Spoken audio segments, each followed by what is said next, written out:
ita ce 2 ga watan Afrilu.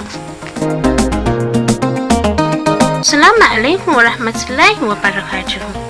Salma Magaji Hudu nake sake kasancewa da ku ta cikin wani sabon shirinmu mai suna Rana Irin ta yau,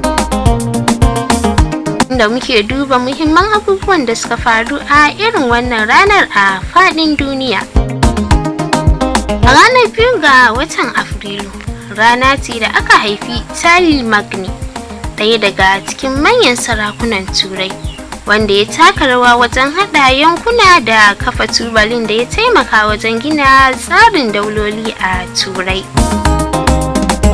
An haifi fitaccen marubucin nan Hans Christian Andersen, wanda labaransa suka shahara a duniya, musamman wajen koyar da darussuka ga yara da manya baki ɗaya. Amma ɗaya daga cikin abubuwan da suka fi girgiza duniya a wannan ranar shine mamayar tsibirin Falkland Island da ƙasar Argentina ta yi a shekarar 1982, abin da ya haifarwa da Falkland yaƙi tsakaninta da United Kingdom, yaƙin da ya ɗauki hankalin duniya baki ɗaya. A ɓangaren fasaha kuwa, kamfanin Microsoft ƙarƙashin jagorancin Bill Gates ya fara kafa tarihi, wanda daga baya ya sauya yadda duniya ke amfani da kwamfuta da fasahar zamani.